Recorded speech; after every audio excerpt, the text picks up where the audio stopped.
당시 고린도 교회의 분열의 문제는 신학적인 문제, 즉 진리의 문제가 아닌 권위와 명예의 문제였습니다. 고린도 교회가 바울파, 아볼로파, 게바파로 나뉘어져 대립하고 있었던 그 이유는 사도들을 통해서, 그들의 이름을 통해서 자신을 드러내고 그리고 인정받고자 하는 바로 그 경쟁심 때문이었습니다. 직분이나 섬김을 자신의 업적으로 생각하는 마음이 경쟁심으로 발전하여 인정받지 못하고, 그리고 자신의 뜻대로 되어지지 못하고, 자신이 드러나지 못하면 견디지 못하고 교회를 떠나거나 또는 교회를 분열케 하는 것입니다. 먼저 바울은 고린도 교회 성도들의 그 영적 상태를 점검하며 그들의 영적인 미숙함을 지적하며 그들이 아직도 육에 속하여 있다라고 이야기합니다. 고린도 교회 성도들은 하나님께서 섬기라고 주신 그 은사를 자기 자랑으로 만들어 버렸으며, 오히려 그 은사와 하나님의 은혜를 다른 사람을 무시하고 차별하는 데 이용하였던 것입니다.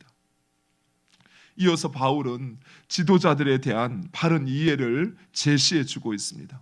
즉, 지도자들은 씨를 뿌리고 물을 주는 자일 뿐이라는 것입니다. 오직 자라게 하시는 일은 하나님이시라는 것이에요.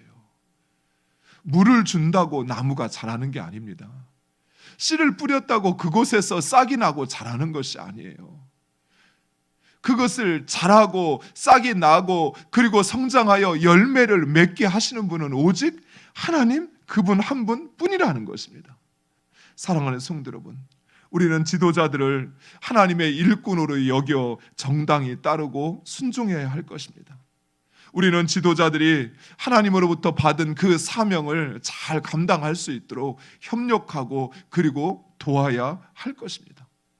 물론 지도자들을 하나님인 양 추종해서도 안 되지만, 그렇다고 하나님께서 세우신 그들의 권위에 도전하거나 또는 그의 역할과 사명을 무시해서도 안 된다는 것입니다.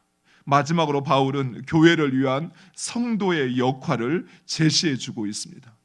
먼저 교회는 하나님의 집이다라고 말씀합니다. 그리고 그 교회의 터는 예수 그리스도입니다. 그래서 예수 그리스도의 터 위에 각자 무엇으로 어떻게 집을 짓느냐에 따라 그 집의 모습이 달라지는 것입니다. 고린도 교회 성도들은 바울과 그리고 사도들을 통하여 예수 그리스도를 전해받았습니다. 즉, 이제 그들이 예수 그리스도의 터가 마련되었다라는 것입니다. 이제 그 터 위에 무엇으로 어떻게 집을 짓느냐에 따라 그 하나님의 집의 모습이 달라지는 것입니다. 사랑하는 성도 여러분, 여러분 스스로 생각하기에 지금 여러분의 집은 무엇으로 짓고 있습니까? 그 불의 화력에 또는 그 폭풍에 견딜 수 있는 그 재료로 집을 짓고 있습니까? 아니면 조금만 바람이 불어도, 아주 조금만 더워도, 또 햇빛이 내려져도 그것에 다 말라 사라져버릴 그 집을 짓고 있는지 우리는 우리 스스로를 돌아보아야 할 것입니다. 그래서 우리는 그 어떤 시험에도, 그 어떤 불의 화력과 폭풍 속에서도 흔들리지 않는 바로 그 집을 지어야 할 것입니다. 그 집은 오직 예수 그리스도의 터 위에, 그리고 그 십자가의 길을 통하여 짓는 집일 것입니다. 사랑하는 성도 여러분, 우리에게 무엇보다도 요구되어지고 필요한 것은 우리 자신을 부정하는 것이에요.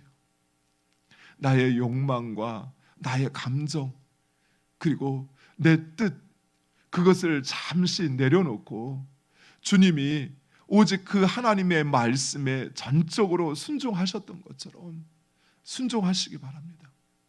하나님의 말씀에 순종하는 것, 그것이 집을 짓는 것이에요. 신앙생활 오래 했지만 여전히 나에게는 그 터밖에 없는, 여전히 그 터 위에 지었던 모든 것들이 다 불타 없어지고 풍랑에 사라져버리고 여전히 그 예수 그리스도밖에 없다고 한다면 우리는 부끄럽고 또 간신히 구원받는 신앙밖에 되지 않을 것입니다. 하지만 우리가 하나님의 말씀에 순종하여 그렇게 우리의 삶을 또 우리의 신앙을 행하고 있다면 우리의 집은 결코 무너지지도 또 그리고 불타 없어지지도 않을 하나님 영광 받는 하나님의 상 받는 그런 구원으로 인정받게 될 것입니다. 사랑하는 성도 여러분, 상이 있는 구원받는 여러분 되시기를 간절히 축원드립니다. 내 삶의